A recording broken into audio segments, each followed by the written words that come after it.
আহ, নতুন সপ্তাহের জন্য সবারই স্বাগত। রিপোর্টের জন্য ডিসক্লেমার দিয়ে দিচ্ছি কি এটা আমার নিজেকার যে থট প্রসেস, এটা ইনভেস্টমেন্ট অ্যাডভাইস নয়, है না। তো আগেকার সপ্তাহে আমি বলেছিলাম ডাউন যাবে, এইখানে ছিল, কাছে কাছে এসেছে, উপরে চলে গেছিল, তবে নিচে এসে গেল।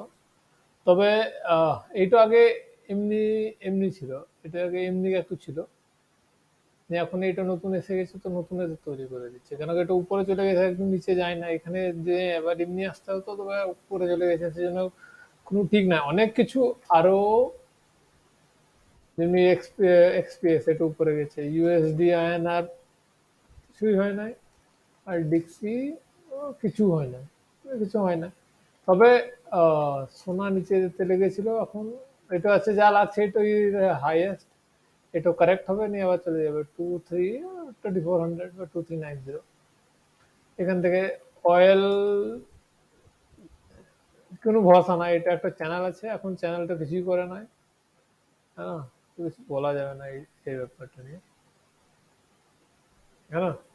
তো তবে নিফটিকে আহ, উপরে যান না আমি ভাবতাম না, কেন কি IN10 year দেখলেন আপনি, এটাও নিচে যাওয়ার চেষ্টা করেছে, আবার উপরে চলে গেছে, এটাও কারেকশনে আছে, তবে এইখানে উপরেই যাবে যা লাগছে, হ্যাঁ না। US10 year দেখলেন, US10 year হাইয়েস্ট চলে গেছে, ঠিক আছে, ফর রিসেন্ট।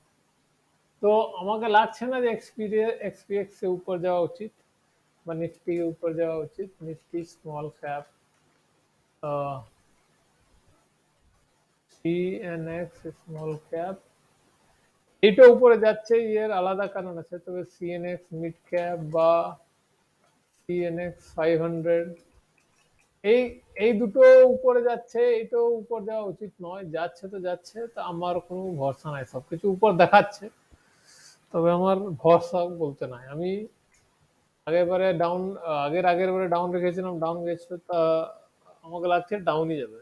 এটা একটু কারেক্ট, একটু মানে এখনো এই একটা বোর্ড আছে, এটা একটা উপরে দেখাচ্ছে, তবে বোর্ড আছে, দেখাচ্ছে উপরে, ইন্টারেস্ট দেখে রাখছে না, সেই জন্য আমি নিউট্রাল আছি, নিউট্রাল আছি।